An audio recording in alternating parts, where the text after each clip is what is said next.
দিচ্ছে বাপি প্রেজেন্টেশন। ত্রিপুরাসুর বলেছিল আমি মরে যাওয়ার পরে দেবতারা মর্তের মাটিতে নেমে আসবে, যেখানে দৈত্যদের দেখতে পাবে সেখানেই গলা টিপে মারবে। প্রভাবতী শুয়ে আছে দৈত্য কুলের বউ, ঠিক সেই সময় ওই রাস্তা দিয়ে দেবরাজ ইন্দ্র আসতে শুরু করেছে। ঘুমন্ত প্রভাবতীর সম্মুখে দেবরাজ ইন্দ্র দাঁড়িয়ে বলে উঠল, আরে একটা মেয়ে যেন শুয়ে আছে এখানে মনে হচ্ছে, দেখি তাড়াতাড়ি করে কাছে যাই। যখনই কাছে গেল দেবরাজ ইন্দ্র মনে মনে ভেবে উঠল, আরে এ তো গর্ভে সন্তানও আছে দেখছি, কিন্তু মেয়েটা কাদের বাড়ির মেয়ে? দেখি ঘোমটাটা সরাই। যেই ঘোমটাটা সরিয়েছে, ঘোমটা সরানোর মাত্রই দেবরাজ ইন্দ্র চমকে উঠেছে। আরে আরে আরে আরে এ তো ত্রিপুরাসুরের স্ত্রী, এর স্বামীর জন্যই তো আমাদের স্বর্গ সিংহাসনচ্যুত হয়েছিল। এর গর্ভে আবার সন্তান আছে। কথায় আছে বাপ গুণে কে হয়? বাপের মতো হয়। তাহলে গর্ভে যদি পুত্র সন্তান থাকে তাহলে এর বাবার গুণটা পাবে। তাহলে বাবাটা মরে গেছে, ছেলে বড় হবে, সেই ছেলে আবার একদিন স্বর্গরাজ্য আক্রমণ করতে যাবে।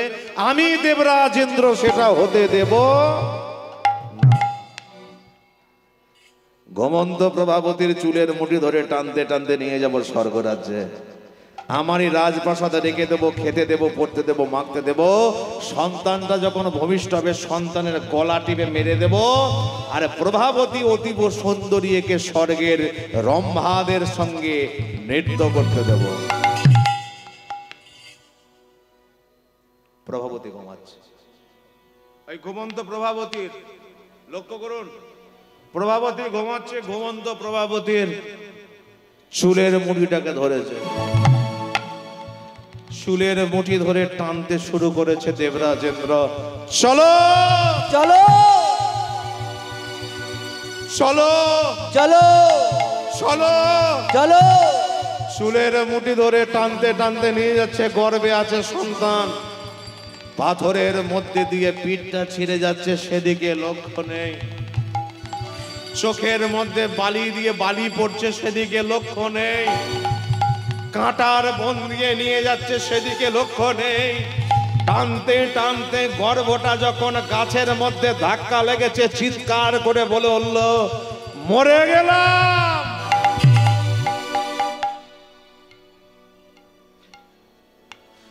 যন্ত্রণা যন্ত্রণা যন্ত্রণা, আমি রাখতে পারলাম না, বাঁচাতে পারলাম না। গর্ভের সন্তানকে আমি বাঁচাতে পারলাম না। অসহ্য যন্ত্রণা।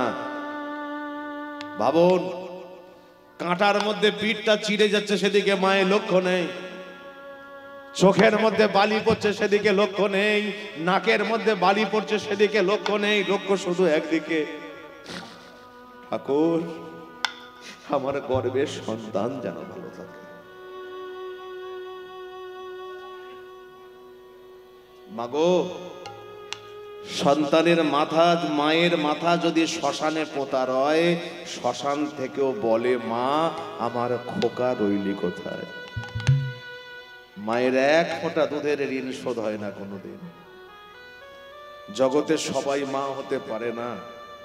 প্রভাবতীর দিকে তাকিয়ে দেখো, নিজের জীবনটা ছিন্ন বিচ্ছিন্ন হয়ে যাচ্ছে, শরীরটা ক্ষত বিক্ষত হয়ে যাচ্ছে, সেদিকে লক্ষ্য নেই। লক্ষ্য শুধু একদিকে, আমাকে বাঁচতে হবে, ছেলেটাকে বাঁচাতে হবে, ছেলেটাকে বাঁচাতে হবে। চুলের মুঠি ধরে যখন টানতে টানতে নিয়ে যাচ্ছে, হাত দুটাকে উপর দিকে তুলেছে। হাত দুটাকে উপর দিকে তুলে ভগবানকে ডাকতে শুরু করেছে, কৃপা করো ভগবান,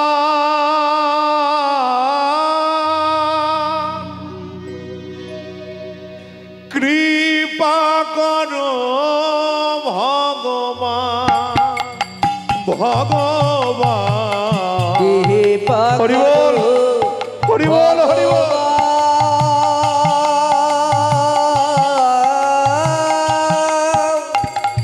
দয়া করো ভগবান, ভগবান। পড়েছি বিপদে,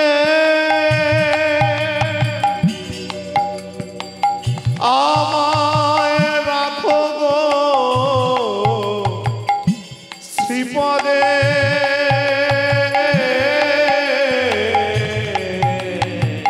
পড়েছি বিপদে,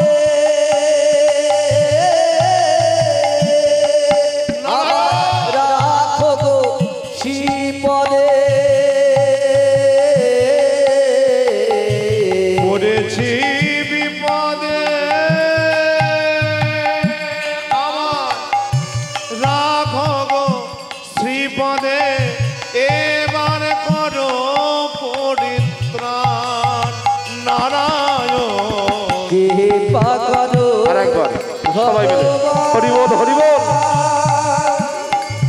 দেখা দাও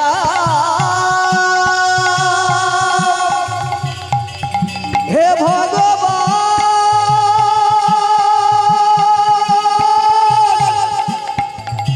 এই ঘোর বিপদ থেকে তুমি আমায় উদ্ধার করে দাও। এ জগতে আমার বলিতে কেহ নাই হে ভগবান, তুমি আমায় করুণা করো, তুমি আমায় কৃপা করো।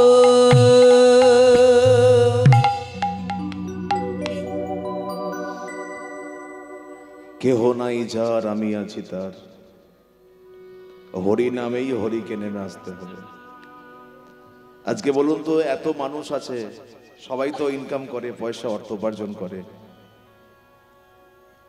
কিন্তু যে বাড়িতে যে ভাই কটা মিলে এমন হরিবাসরের আয়োজন করেছেন, যে ভাইয়েরা মিলে এত সুন্দর বৈষ্ণবদের চরণধুলি পাওয়ার জন্য ব্যবস্থা করেছেন, বলুন তো কতজন মানুষ পারে এই অর্থ সৎকর্মে লাগাতে? পারে না।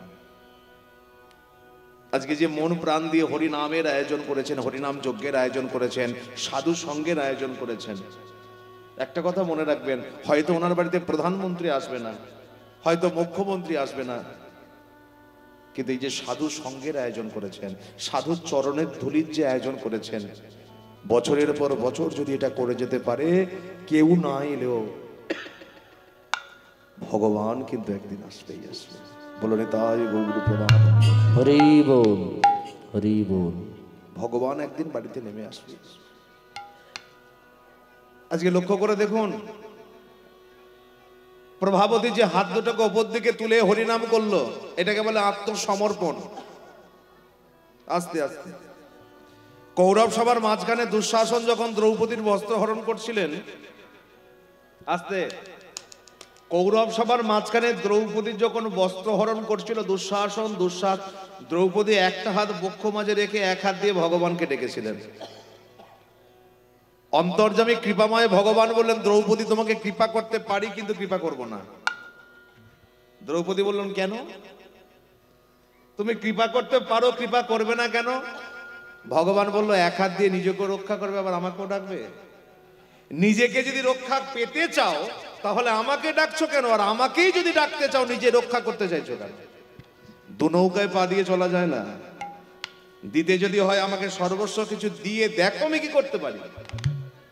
দ্রৌপদী দুটো হাত উপর দিকে তুলেছিলেন, আর ভগবান তিনি এত বস্ত্র দান করলেন যে দুঃশাসন টানতে টানতে ঘাম বেরিয়ে গেল, তবু দ্রৌপদীর লজ্জাকে হরণ করতে পারলো না। আজকে প্রভাবতী যখন হাত ধরে ওপর দিকে তুলে কীর্তন করছেন, অন্তর্যামী ভগবান অন্তরে জানতে পারলেন। আর যেই জানতে পেরেছেন, ভগবান একজনকে দ্রৌপদীর কাছে, আজকে প্রভাবতীর কাছে পাঠাতে শুরু করেছেন। যাকে আজ্ঞা করলেন প্রভাবতীর কাছে আসার জন্য, তিনি কে? তানে কেতম বহরে মেদো, তানে কেতম বহরে মেদো,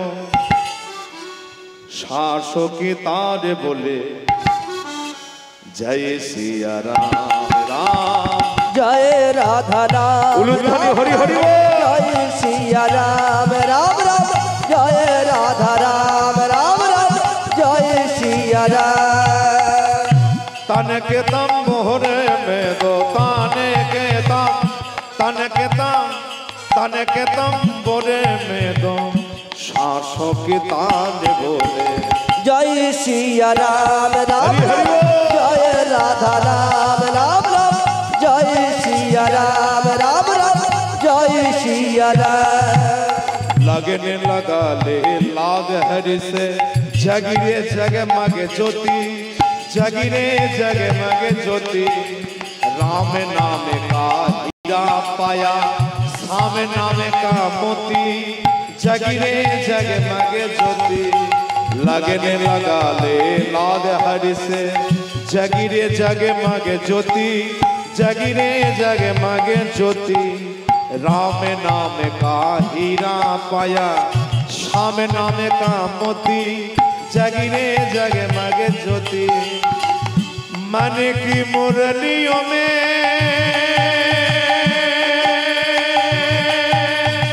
ও মানে কি মুরলিও মে শাসকি তার বলে জয় সিয়া রাম রাম হরি হরি বল হরি বল রাম রাম রাম জয় সিয়া রাম রাম রাম জয় রাধা রাম ও মুরলি वाला মুরলি वाला वाला वाला वाला वाला মুরলি वाला মুরলি वाला মুরলি वाला हे मुरली वाला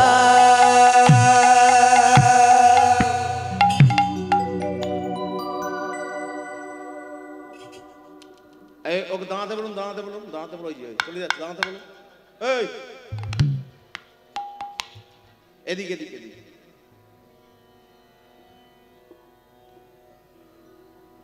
হ্যাঁ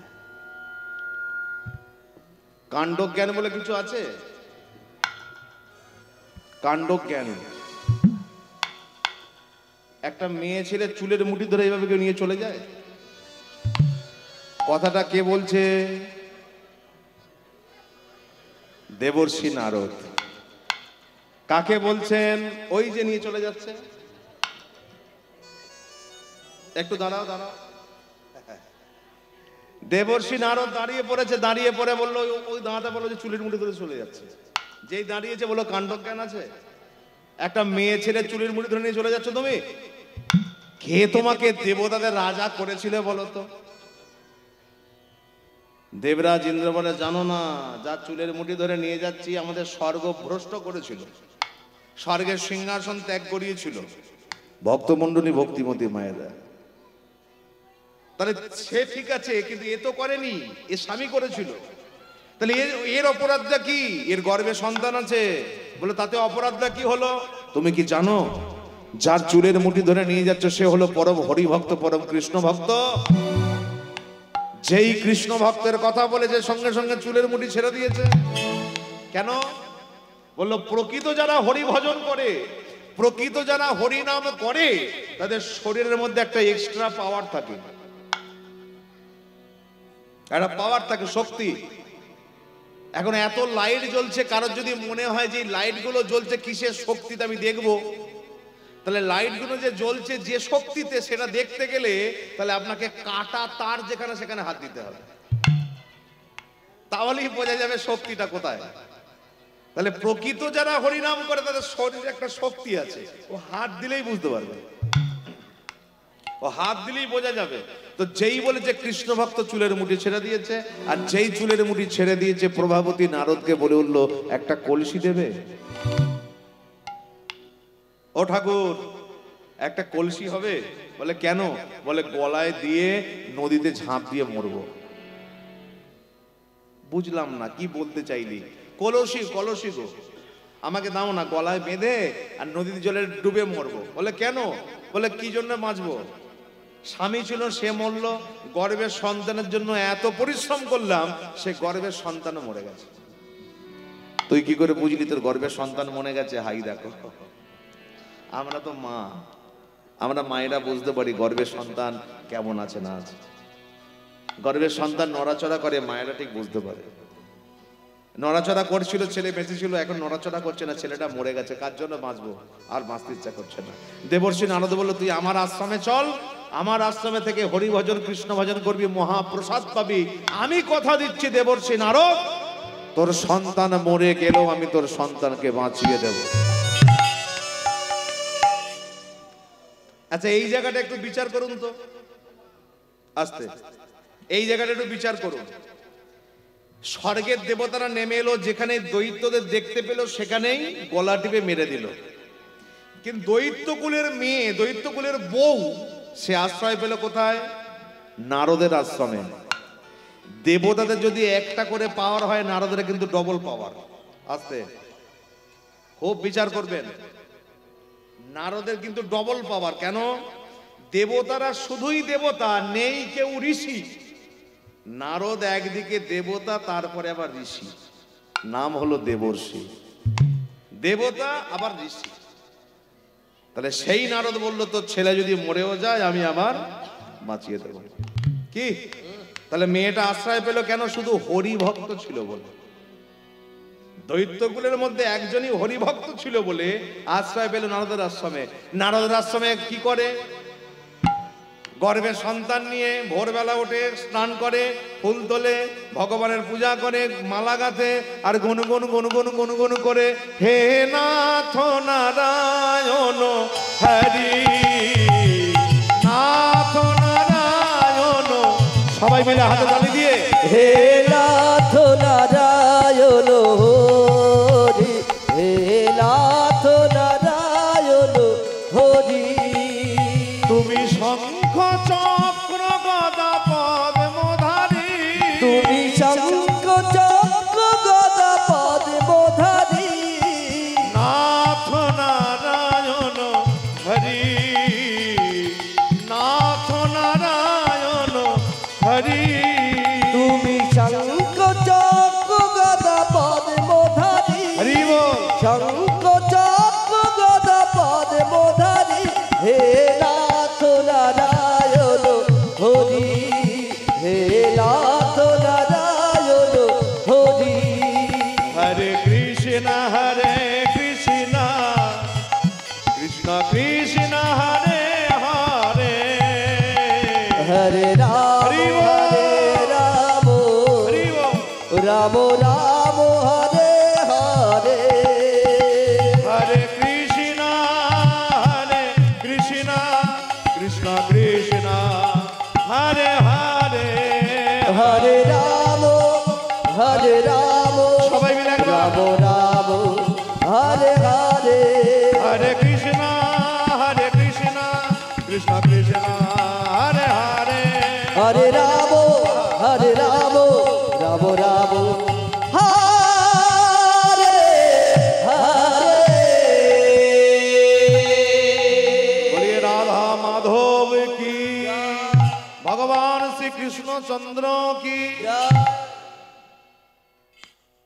তাহলে গর্ভের সন্তান নিয়ে হরিনাম করছে, ভগবানের প্রসাদ পাচ্ছে, তাই তো? তাহলে আস্তে আস্তে গর্ভটা বড় হচ্ছে, নারদের আশীর্বাদ হলো। নারদের আশীর্বাদকে মাথায় নিয়ে বাবাকে বসতে বলুন। একটুখানি একটুখানি আপনাদের মতো মহাত্মান চলে গেলে আমাদের ভালো লাগে। আপনাই তো আমাদের কীর্তনের প্রেরণা। হরিবাসরের সম্মুখে সাধু সন্ত বৈষ্ণব মহাজন বসে থাকলে কীর্তন করতে ভালো লাগে, মানে পাওয়ার শক্তি পাওয়া যায়। তো যাই হোক, প্রণাম প্রণাম প্রণাম। এই লক্ষ্য করুন, এই সন্তান, এই গর্ভের সন্তান নিয়ে আস্তে আস্তে দিন চলে যায়, দিন চলে যায়। ভগবানের কৃপাতে একটা এই সন্তান লাভ করলো, পুত্র সন্তান। বাবা গত হয়ে গেছে, পরে সন্তান জন্মগ্রহণ করেছে, তাই সন্তানের নাম রাখা হলো গয়া। ঠিক আছে, সন্তানের নাম রাখা হলো গয়া। গয়া কি করে? আসতে, গয়া কি করে? সমাজে দেখবেন পরিবেশ যেমন হবে, পরিবেশ যেমন হবে সন্তান তেমন তৈরি হবে। পরিবেশ যেমন হবে, আপনি প্রত্যেক দিন সকালবেলা গোপালকে জাগরণ করান, গোপালকে বাল্যভোগ লাগান, মধ্যাহ্নে আপনি 10টায় অর্চন করুন, মধ্যাহ্নে অন্নভোগ লাগান, হ্যাঁ, আপনি বিকালে বৈকালিক সেবা করুন, সন্ধ্যায় সন্ধ্যারতি করুন, রাত্রে শয়ন আরতি করুন। এই যদি প্রত্যেক দিন হতে থাকে, দেখবেন সেই বাড়ির সন্তান কখনো সিগারেট মুখে ধরিয়ে ম্যাচিস খুঁজবে না। সেই বাড়ির সন্তান কখনো তার বাবা মাকে বৃদ্ধাশ্রমে রেখে আসবে না, একদম গ্যারান্টি। ভক্তমণ্ডলী, ভক্তিমতী মায়েরা, সন্তানকে যেমন উচ্চ শিক্ষায় শিক্ষিত করতে হবে, আমাদের এটা কর্তব্য, দায়বদ্ধতা, তেমনি তার সঙ্গে সঙ্গে ছেলেটার পকেটে একটা শ্রীমদ্ ভাগবত গীতাটাও রাখতে হবে। কারণ মনে রাখবেন, এই প্রজন্ম যদি চলে যায়, পরবর্তী প্রজন্ম ধর্মকে ধরে রাখার মতো মানুষ তৈরি করতে হবে। তাহলে হে ভক্তমণ্ডলী, আজকে গয়া কি করে? ওই মায়ের দেখা দেখি, মা ভগবানকে ভোগ লাগায়, মা ভগবানকে সেবা করে। এই দেখতে দেখতে দেখতে দেখতে দেখতে দেখতে ওই গয়া প্রত্যেক দিন একটু আস্তে আস্তে বড় হচ্ছে। ওই ভগবানের চরণতলে বসে ভগবানকে জানাতে লাগে, ঠাকুর গো একবার আসিয়া দেখা দাও হরি, একবার আসিয়া দেখা দাও হরি, তব চরণ ধরি, বৃন্দাবন বিহারী, বৃন্দাবন বিহারী,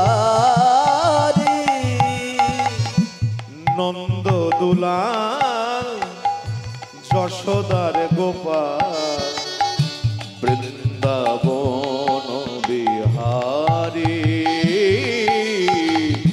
বৃন্দাবন বিহারী। নন্দ দুলাল রাধে গোবিন্দ গোপাল, বৃন্দাবন বিহারী, বৃন্দাবন বিহারী। কৃষ্ণ করুণা সিন্ধু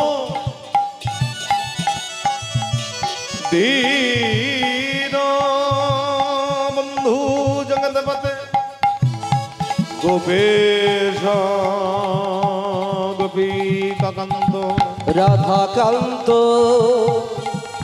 নমো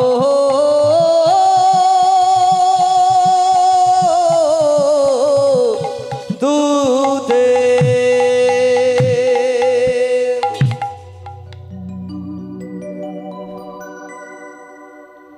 প্রত্যেক দিন গয়া ভগবানকে খেতে দেয়। কিভাবে খেতে দেয়? না, মা তাকে যা খেতে দেয় সেটা গয়া প্রথমে ঠাকুরকে দেয়, তারপর নিজে পায়। ঠিক আছে? এখন একদিন গয়া কি করেছে, প্রথম দিনে ঠাকুরের কাছে ওই অন্ন ব্যঞ্জন ভাজি রসা সবকিছু নিয়ে ভগবানের সামনে দিয়ে দরজাটা বন্ধ করেছে। ঠাকুর প্রসাদ পাও, এই যে আস্তে আস্তে, এই যে প্রসাদ পাও, ভোগ লাগিয়েছে, প্রসাদ পাও। এখন ভোগ লাগিয়ে গয়া তো ভগবানের সামনেই বসে আছে। এখন এটা কি সিদ্ধান্ত? ভোগ লাগিয়ে ভগবানের সামনে বসে থাকাটা তো সিদ্ধান্ত না, এগুলো অসিদ্ধান্ত। মানে বিধির বিধানই হলো ভোগ লাগিয়ে যা ইষ্টমন্ত্র, যা গুরুদেব তোমাকে শিখিয়েছেন সেটা জপ করে তুমি দরজা দিয়ে বেরিয়ে এসো, তাই তো? এটা সিদ্ধান্ত। গয়া ভগবানের সামনে বসে আছে, ঠাকুর খাও, আমি দেখবো। এখন যতক্ষণ ঘন্টার পর ঘন্টা কেটে যায় কেটে যায় কেটে যায়, ভগবান চিন্তায় পড়ে গেছে। ভগবান চিন্তা করে করে বলে, গয়া তুই আমার কাছে টাকা পয়সাও চাইছিস না, গাড়ি বাড়িও চাইছিস না, জমিও চাইছিস না, ব্যাংক ব্যালেন্সও চাইছিস না, তুই আমাকে বলছিস তুমি আমার সামনে খাও। হ্যাঁ রে, আমাকে কি খাইয়ে পারা যায়? এই ভক্তমণ্ডলী ভক্তিমতী মায়েরা, ভগবানকে খাইয়ে পারা যায়? তাকে কত খেতে দেবে? আমার কাছে আমি মানে কীর্তন জগতের সর্বকনিষ্ঠ কীর্তনিয়া, সবার থেকে আমি ছোট, তবে আমার ধারণা আপনাদের দক্ষিণ 24 পরগনায় সব থেকে বেশি হরিবাসর হয় পশ্চিমবঙ্গের মধ্যে। এটা মানতেই হবে, তাই না? আচ্ছা ঠিক আছে, আমি মেনে নিলাম তাই। এই কে কথা বলছে বলো তো? আস্তে। দক্ষিণ 24 পরগনায় বেশি হরিবাসর হয়তো। আমার তো হাওড়া জেলা বাড়ি, আপনারা জানেন অনেকেই। আমার থানা হচ্ছে উলুবেড়িয়া। আর এই উলুবেড়িয়াটা যারা জানেন, যে অনেক বয়স্ক বাবার এখানে আছেন, উলুবেড়িয়া সম্পর্কে জানতে পারবেন। আমি যে উলুবেড়িয়ায় থাকি, এই উলুবেড়িয়ার পরের যে স্টপেজ রেল স্টেশন, সেটার নাম হচ্ছে বীরশিবপুর। আর বীরশিবপুরে বুদ্ধ পূর্ণিমাতে একটা হরিবাসর হয়, খুব নামকরা হরিবাসর। এখন বর্তমান সেখানে, আগে যা মালসা হতো বলে বাদ দিন, মানে বর্তমান সেখানে আনুমানিক মালসা হয় মানে মালসা ভোগ, আনুমানিক মালসা হয় 45,000। হ্যাঁ, আনুমানিক। তখন হতো 1 লক্ষ করে বাদ দিন, বর্তমান 45,000 মালসা হয়। আচ্ছা ছোট করে বলুন, আচ্ছা এইটুখানি মানুষ, আচ্ছা ওইটুকু পেট, 45,000 মালসা খেয়েও ওর কি পেট ভরেনি?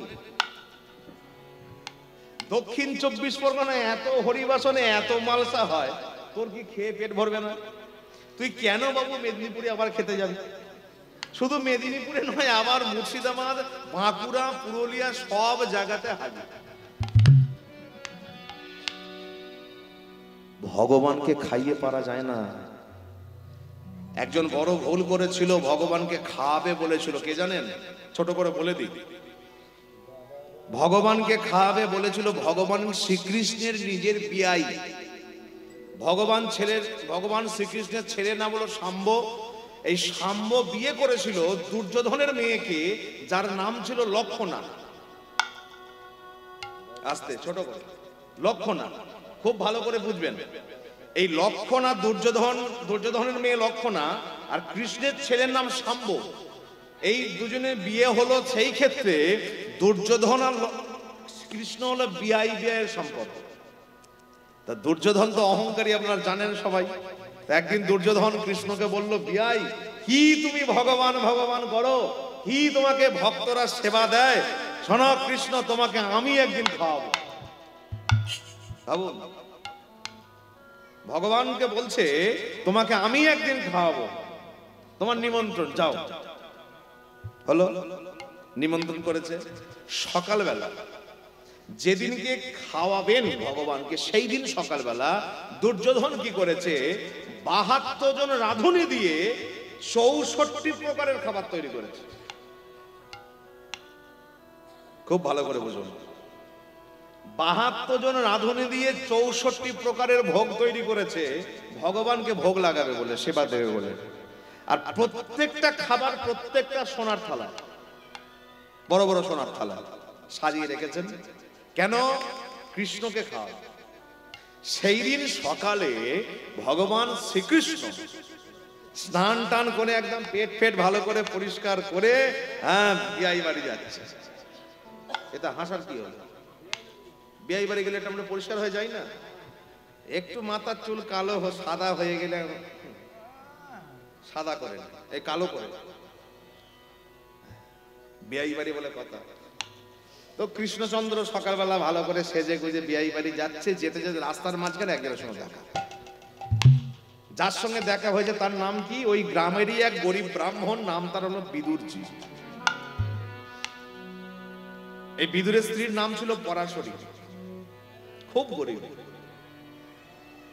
এই বিদুরের একটা পর্ণ কুটির ছিল, পাতার কুটির। এই যে আস্তে আস্তে আস্তে খুব ভালো করে শোনো, পাতার কুটির, যে পাতার কুটিরে পাতা দিয়ে ঘর বানানো ছিল। আর পরাশরী এতটাই গরিব ছিল যে বছরের মধ্যে একটা কাপড় পেত না মা। একটা কাপড় পরে যতক্ষণ ছিঁড়ে যেত ততক্ষণ কাপড়টাকে পরতো।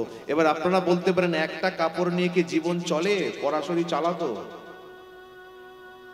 গঙ্গা থেকে স্নান করে আসতো নিবসনা হয়ে, নিমগ্না হয়ে, ওই কাপড়টাকে পর্ণপুরীরে চালে শুকনো করতে দিত, শুকনো হলে কাপড় পরতো।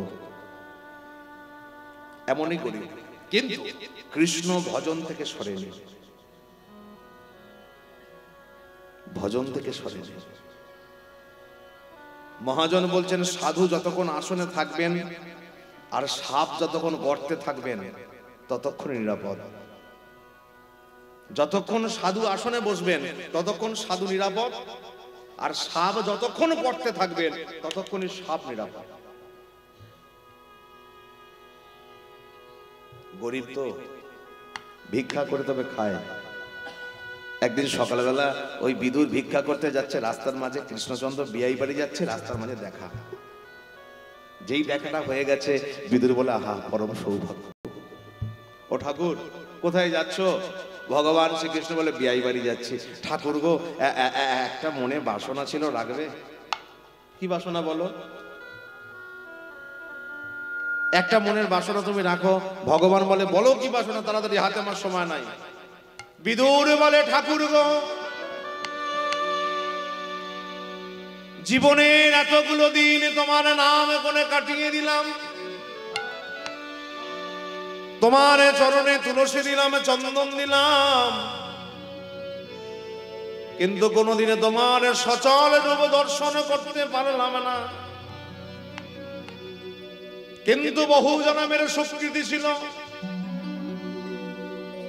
আমার, বড় সৌভাগ্য, তাই আজকে প্রভাতে তোমার মুখমণ্ডল দর্শন করতে পারলাম।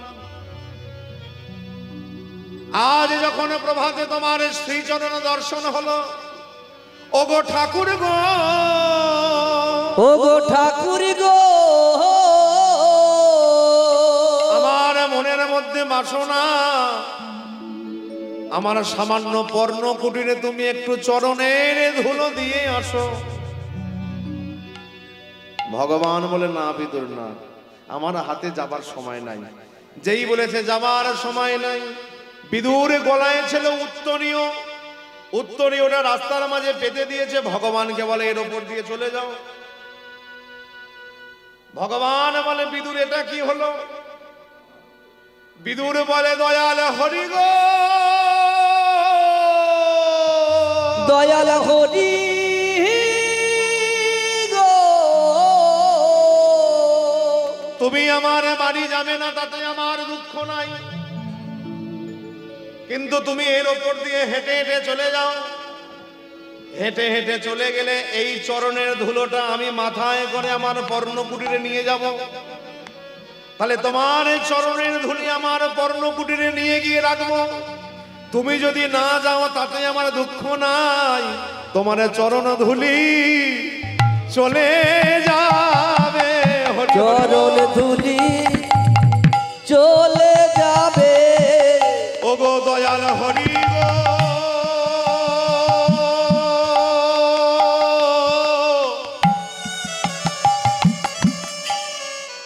তোমার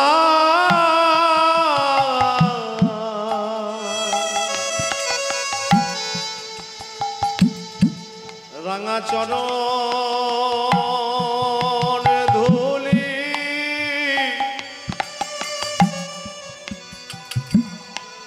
ধুলি চলে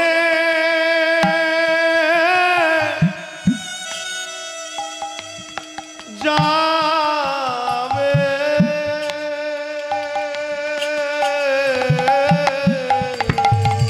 তোমার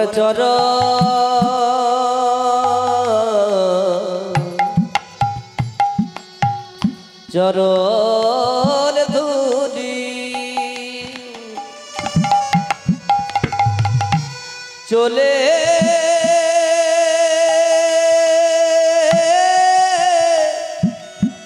যাবে।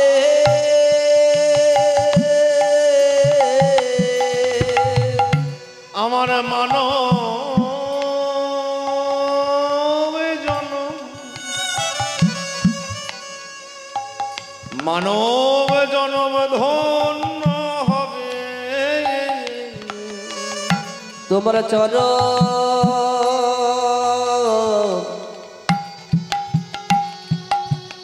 চরণ ধুলি আজ চলে যাবে। আমার এই বাসনা তোমায় জানায় লাগলাম, এ জন্মে নয় জন্মের মতো। এই বাসনা জানাই রাখলাম, জন্মে নয় জন্মের মতো। তোমায় এই বাসনা জানায় রাখলাম, এই জন্ম জন্মান্তরের মতো। আমরা এই বাসনা জানাই রাখলাম, জন্মে নয় জন্মান্তরে। তোমার এই বাসনা জানায় নেতাই গৌগুণ হরি হরি বল। আমি এই বাসনা জানাই রাখলাম, জন্ম জন্মান্তরের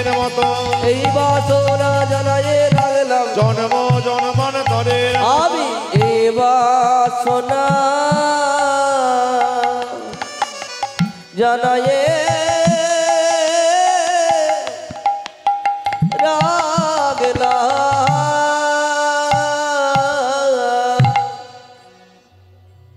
ভগবানও চলে গেলেন, বিদুরও চলে গেলেন। আস্তে আস্তে আস্তে আচ্ছা, এদিকে লক্ষ্য করুন। ও দাঁড়া বাবা, দাঁড়া, বিরক্ত হয়ে যাবে তো। এগুলো পরে দেবেন। না না, আমি চলে যাবো, একটু পরেই চলে যাবো।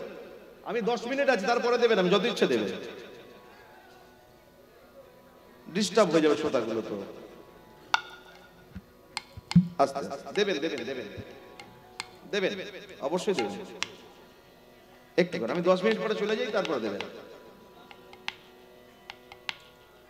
এবার লক্ষ্য করুন, 64 প্রকার খাবার সাজানো আছেন। দুর্যোধন সিংহাসনে বসে আছেন। ভগবান শ্রীকৃষ্ণ যখনই বসতে যাবেন, ভগবান শ্রীকৃষ্ণ যখনই সেবা নিতে বসবেন, এমন সময় দুর্যোধন বলল, শোনো কৃষ্ণ, আজকে তোমাকে এমন খাবার খাওয়াবো যা তুমি বাপের জন্মে খাওনি। কথাটা কাকে বললেন? ভগবান শ্রীকৃষ্ণকে। যার ইশারাতে সারা জগৎ নাচে, যার ইশারাতে মানুষের খাবার জোটে, তাকে বললো এমন খাওয়ান খাওয়াবো যা তুমি বাপের জন্মে খাবো। ভগবান তো সেবা নিতে বসে উঠে পড়েছেন। ভগবান শ্রীকৃষ্ণ মনে মনে ভাবলেন যে বিষয়ীর বাড়িতে যদি একটা জলও পাওয়া যায়, মহাজন বলছেন বিষয়ীর বাড়িতে যদি এক দানা অন্ন আপনি গ্রহণ করেন, আপনার 1 বছরের ভজন নষ্ট হবে। সিদ্ধ মহাত্মান ব্যাখ্যা করছেন, বিষয়ীর বাড়িতে যদি আপনি অন্ন গ্রহণ করেন 1 রঞ্জু, 1 বছরের ভজন নষ্ট হবে আপনার। বিষয়ীর বাড়ি অন্ন গ্রহণ করতে নাই। ভগবান শ্রীকৃষ্ণ মনে মনে ভাবছেন যে এখানে বসে যদি সেবা নিই, আগত কলিযুগের মানুষ তোমাকে বলবে কৃষ্ণ বড় লোকের ঠাকুর। আমি যে মনে মনে ঠিক করেছি আমি মাটির মালসায় সেবা নেব, চিড়ে ভোগ প্রসাদ পাবো, তাহলে আমার তো সে আশা পূর্ণ হবে না। ভগবান শ্রীকৃষ্ণ সেবা নিলেন না। কেন সেবা নিলেন না? তাহলে দুর্যোধন কি রান্নার মধ্যে ওই মশলা দিতে ভুল করেছিলেন? বললো হ্যাঁ, দুর্যোধন রন্ধন করেছিলেন ঠিক, কিন্তু রন্ধনের মধ্যে সত্যিই মশলা দিতে ভুলে গিয়েছিলেন। কোন মশলা? মিট মশলা। লবণ দিতে ভুলে গিয়েছিলেন না? গরম মশলা না?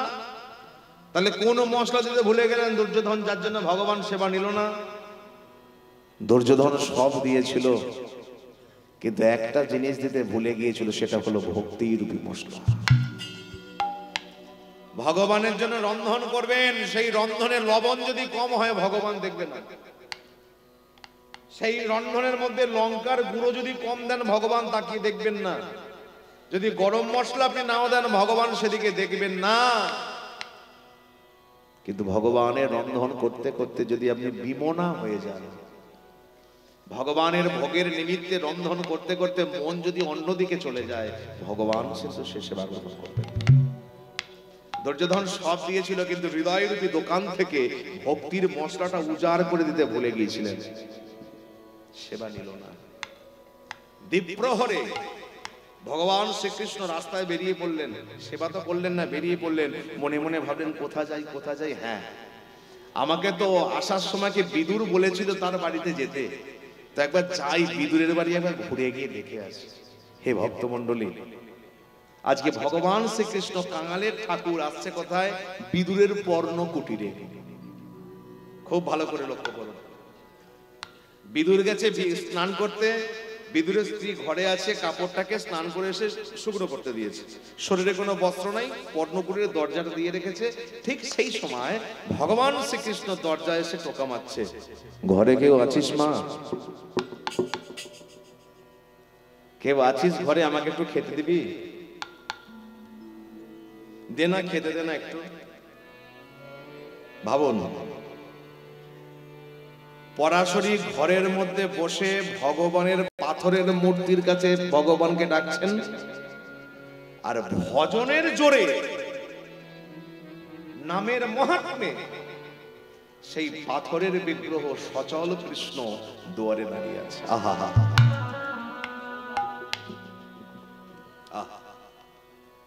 দুটো খেতে দিবি আমাকে? পরাশরী ভেতর থেকে মনে মনে ভাবে যে আমার শরীরে বস্ত্র নেই, স্বামী ঘরে নেই, মনে হয় কোনো বাজে মানুষ এসেছে আমার দেহটাকে ভোগ করবার জন্য। স্বাভাবিক।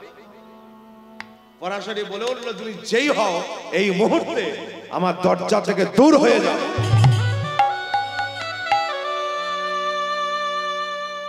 বলে দিয়েছে, যেই বলে দিয়েছে। ভাবুন, এতক্ষণ ভগবান কিছু বলেনি, কিন্তু যখন বললো দূর হয়ে যা, যাবার সময় পরাশরীকে বলে যাচ্ছে, পরাশরী রে, আমাকে দূর হয়ে যেতে বললে, কিন্তু আমি কে জানিস? আমি তো দরজার সামনে থেকে চলে যাচ্ছি, কে জানিস? আমি হলাম সেই ভগবান শ্রীকৃষ্ণ। ভাবুন মা, প্রতিদিন ঠাকুর ঘরে গিয়ে আপনারা সন্ধ্যা দেখান, যে ছোট্ট মাটির গোপালটা ঘরের মধ্যে থাকে, যাকে সন্ধ্যাবেলা আপনারা ভালো করে সাজিয়ে দেন, বলুন তো একদিন বাড়িতে কেউ নেই, ঝড় জল হচ্ছে, আপনি একাকী সন্ধ্যাবেলা ঠাকুর ঘরে সন্ধ্যা দিতে গেছেন, যে পাথরের গোপাল প্রতিদিন ঘরে বসে থাকে, আজকে সেই গোপাল সচল হয়ে আপনার সামনে হামাগুড়ি দিতে দিতে বলল, বল মা কি চাই? আপনি কিছু বলতে পারবেন? যেই বলেছে আমি কৃষ্ণ, যেই বলেছে আমি কৃষ্ণ, সঙ্গে সঙ্গে পরাশরী আধ ভেজা কাপড়টাকে জড়িয়ে দিয়ে বাইরে গিয়ে দেখছে কৃষ্ণ কোথায় গেল। হে ভগবান, আমি কাকে বাড়ি থেকে চলে যেতে বললাম? তুমি এসেছি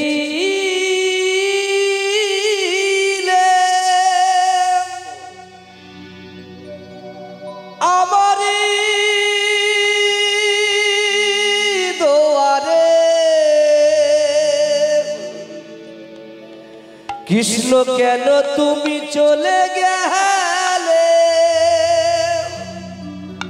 বলে দাও ওহে আমার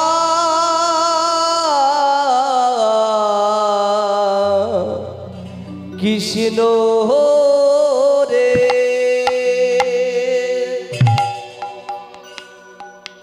বাইরে বেরিয়ে দেখছে কৃষ্ণ কোথায় গেল, চলে যেতে বললাম তো কোথায় গেল?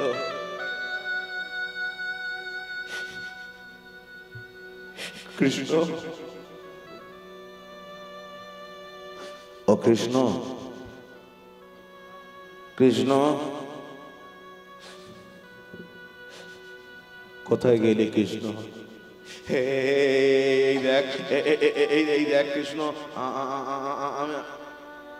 আমি তো আমি আমি আমি আমি তোকে বারণ করেছিলাম, এই দেখ আমি তো সামনে আমি দাঁড়িয়ে আছি। ও, অভিমান করেছিস? অভিমান করেছিস? আচ্ছা,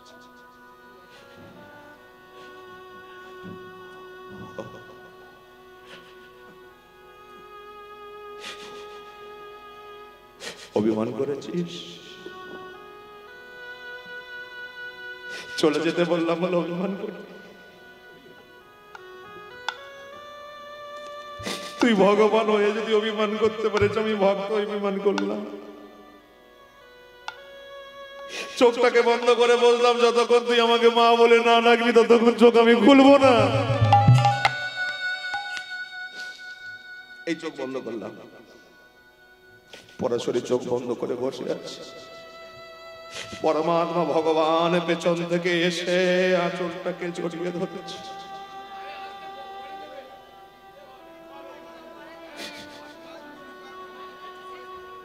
পেছন থেকে এসে আঁচলটাকে টেনে ধরেছে। ও মা, এসেছিস কৃষ্ণ?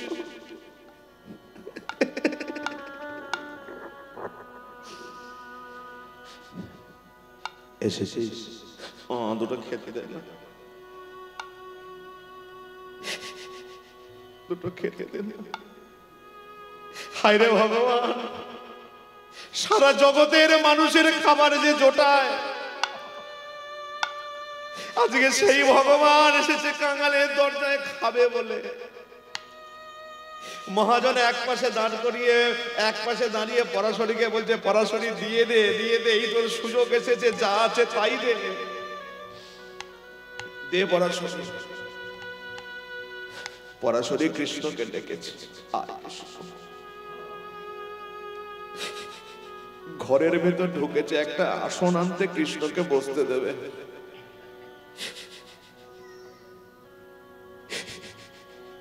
গিয়ে দেখছে ঘরের মধ্যে একটা আসন নেই। কৃষ্ণ এমন একটা ঘরে আমাকে পাঠালি, তোকে বসতে দেওয়ার মধ্যে একটা আসন আছে। একটা ছেঁড়া কাপড় ছিল, ছেঁড়া কাপড়টা নিয়ে ভগবানের কাছে এসেছে। কিন্তু যিনি রাজা, যিনি দ্বারকাধীশ কৃষ্ণ, যিনি সোনার সিংহাসনে বসে, তাকে ছেঁড়া কাপড়ে কি করে বসতে দেবে? ওই ছেঁড়া কাপড়টা পেছন দিকে করে কৃষ্ণ, মা তোর হাতটা পিছন দিকে কেন? না কিছু নেই। দেখি তোর হাতে কি আছে? না কিছু নেই, বললাম তো। দেখি মা তোর হাতে কি আছে? যেই হাতটা ধরেছে ছেঁড়া কাপড়। পরাশরী, তোর পর্ণপুরীরে আমাকে কোথায় বসতে দিবি, সেই জন্য এই ছেঁড়া কাপড়টা নিয়ে ভাবছিস আমাকে করে বসতে দিবি? মারে, সারা জীবন তো হরিনাম করে আমাকে হৃদয়ের সিংহাসনে বসিয়ে রেখেছিস, বাইরে যে কোনো একটা বসতে দে বাবা, দে মা, আমি সেখানেই বসছি। এই বসলাম, খেতে দে আমাকে। পরাশরী তাড়াতাড়ি করে ঘরের মধ্যে গেছে, একটু চাল সেদ্ধ করে খেতে দেবে। ঘরে গিয়ে চালের হাঁড়িটায় যখন হাত দিয়েছে, দেখলো এক ফোঁটা চাল নেই, কৃষ্ণকে রান্না করে দেবে। ওই যে চালের গুঁড়ো হয় না, ওই ওই খুদের মধ্যে হাত দিয়েছে, দেখলো একটু খুদ সেদ্ধ করে দেব, তাতে যাই। কৃষ্ণর খিদে পেয়েছে, কৃষ্ণকে খেতে দিতে হবে, এই আনন্দে খুদের হাঁড়িতে যখন হাত দিয়েছে, দেখলো তাতেও এক বিন্দু দানা পড়ে নেই।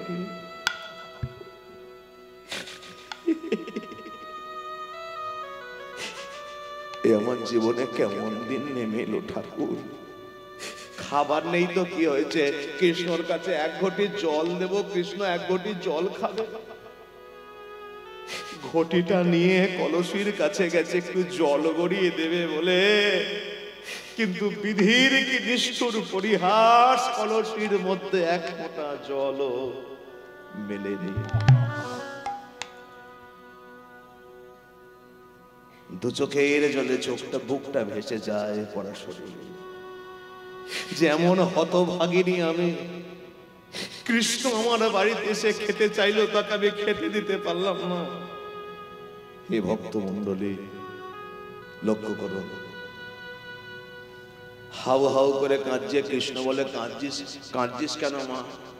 তোর ঘরে নেই তো কি হয়েছে, তোর বাইরে তো আছে।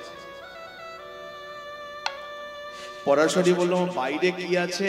ভগবান বলে, তোর বাগানটা ঘুরে ঘুরে দেখছিলাম, বাগানে এক কাঁদি কলা পেকে আছে, কলা দিয়ে আমাকে সেবা দেব। পরাশরী এক কাঁদি পাকা কলা কেটে এনেছে, কৃষ্ণকে খেতে দেবে বলে। কলার কাঁদিটা যখন কৃষ্ণের সম্মুখে রেখেছে, খা কৃষ্ণ খা। কৃষ্ণের সম্মুখে রেখেছে, খা কৃষ্ণ খা। ভগবান শ্রীকৃষ্ণ বলে, মারে জীবনে নিজের হাতে খাইনি মা। খাই কি? ভক্তরা ভোগ লাগালে তবে তো ভগবান পায় গো, তো নিজের হাতে কোনোদিন খাইনি মা। ভক্তরা খেতে দেয় তাই খাই, তুই আমাকে খাইয়ে দে। যেই বলেছে খাইয়ে দে, পরাশরী কেমন পাগলিনী দেখো, একটা করে কলা ছাড়ায়, কলার শাঁসটাকে ফেলে দেয়, খোসাটা নিয়ে ভগবানের মুখে দিয়ে বলে, বল কৃষ্ণ কেমন লাগছে?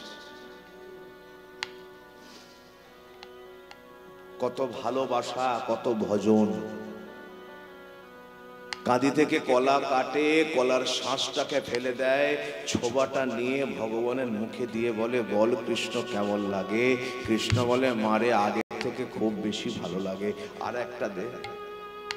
সে তো বলতে পারতো যে, হ্যাঁ রে পরাশরী, যে ভগবানকে খাওয়ানোর জন্য কত মুনি ঋষি যোগী গন্ধর্ব নর কিন্নর দেবতা দৈত্য দানব আমাকে সেবা দেবার জন্য হাহাকার করে, কত ভক্ত আমাকে খাওয়ানোর জন্য হাহাকার করে, সবকিছু ছেড়ে তোর বাড়িতে এলাম, তুই আমাকে কলার খোসা খাওয়াচ্ছিস বলেনি? পরাশরীও কাঁদছেন, ভগবানও কাঁদছেন। কেন ভগবান কাঁদছেন? আর মনে মনে ভাবছেন যে ভক্তরা কি ধাতু দিয়ে তৈরি আজও আমার জানা হলো না। ভক্তরা কি ধাতু দিয়ে তৈরি আজও আমার জানা হলো না। এরা ভগবানের মুখে কলার খোসা দিয়ে ভগবানকে জিজ্ঞাসা করে, বল কৃষ্ণ কেমন লাগছে? আজকে বিদুরের ঘরে যেন কান্নার বন্যা বয়ে যায়, সবাই কাঁদে। বিদুর স্নান করতে গিয়েছিল, কেউ একজন গিয়ে বললো, বিদুর ভাই জলে স্নান করছো, তোমার বাড়ি ভগবান এসছে গো। বিদুর যে অবস্থায় স্নান করছিল ওই অবস্থায় ছুটে গেছে ঘরেতে, আর দেখলো স্ত্রী তার ভগবানের মুখে কলার খোসা দিচ্ছে। বিদুর বলল, স্তব্ধ হও পরাশরী। যেই স্বামীর দিকে তাকিয়েছে মাথায় ঘোমটা দিয়েছে।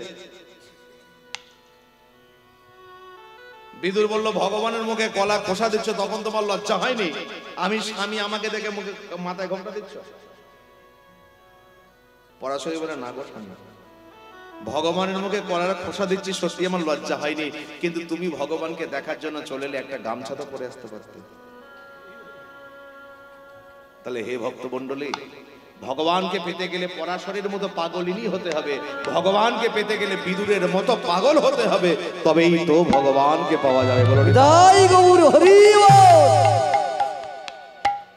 আজকে গয়া বড় হলো, ভগবানকে জানার জন্য 40,000 বছর সাধনা করলো। যারা গয়া ধামে গেছেন তারা ভালো করে জানেন, বিহারে অবস্থিত জায়গাটার নাম ছিল আগে গৌড়া, এখন সেটা গয়া হয়েছে। ওই গৌড়াতে একটা নদী আছে, যে নদীর নাম হলো ফল্গু নদী, যে নদীর নিচে জল, ওপরে বালি। গয়ার ওপরে গিয়ে বসলো, 40,000 বছর সাধনা করলো। গয়ার হরিনামে সন্তুষ্ট হয়ে ভগবান নেমে এলো, বললো, বলো গয়া কি চাও? গয়া বললো, দিতে যদি হয় মানুষের জীবনে চায়া পাওয়া একটাই, সেটা হলো তোমার রাতুল রাঙা চরণ। দিতে যদি হয় তোমার চরণটা আমাকে দাও। ভগবান কি করলেন? ভগবান তার চরণ গয়ার মস্তকে। গয়া আস্তে আস্তে ধরণীর বুকে ঢলে পড়লো। এই বসমাতা, এই মা, ধরণী মা, সন্তান বলে বুকে ঠাঁই দিল। ভগবান বললেন, গয়া এটা সত্য যুগ, আগত কলিযুগ, আমি জগন্নাথ মিশ্রের সন্তান হয়ে যাব, নাম হবে নিমাই। আমার পিতার পিণ্ড আমি তোমার কাছে করে যাব। কথা দিয়েছিলেন, কলিযুগে নিমাই জগন্নাথ মিশ্রের পিণ্ডদান গয়া ধামে করে এসেছিলেন। তবে হ্যাঁ, যে জায়গায় গয়া দেহ রেখেছেন সে জায়গাটায় ইংরেজ আমল থেকে ব্যারিকেড করা আছে, কারণ কোন জীবন্ত মানুষের নামে যদি ওখানে পিণ্ডদান করা হয় 3 দিনের মধ্যে তার অকাল মৃত্যু ঘটবে। হে ভক্তমণ্ডলী, অনেকক্ষণ আপনাদের সঙ্গে কাটালাম, অনেক অপরাধ করেছি, অনেক ভুল কথা বলে ফেলেছি, আপনারা আমাকে ক্ষমা করবেন। আবার যদি কোনোদিন কৃপা হয় আপনাদের চরণতলে আসবো। সবাই ভালো থাকবেন, সুখে থাকবেন, প্রাণ ভরে কৃষ্ণ নাম করবেন। ভক্ত যারা ভগবানের মিলন হইল, ভক্ত যারা ভগবানের মিলন হইল, প্রেমানন্দে সবে একবার হরি হরি বলো, হরি বল, হরি বল, হরি বল, হরি বল, হরি বল, হরি বল, হরি বল, হরি বল। বৃন্দাবনবাসী যত বৈষ্ণবের গণ, বৃন্দাবনের বাসী যত বৈষ্ণবের গণ, আমি প্রথমে বন্দনা করি।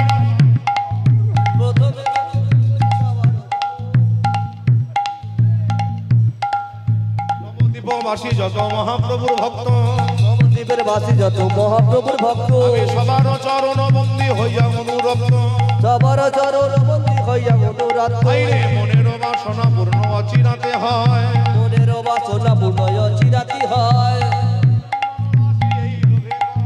দেবকী নন্দন দাস এই লোভে কয়, হরি বল, হরি বল, হরি বল, হরি বল। হরি বল, হরি বল, হরি বল, হরি বল। শ্রীদাই গৌর প্রেমানন্দ হরি বল।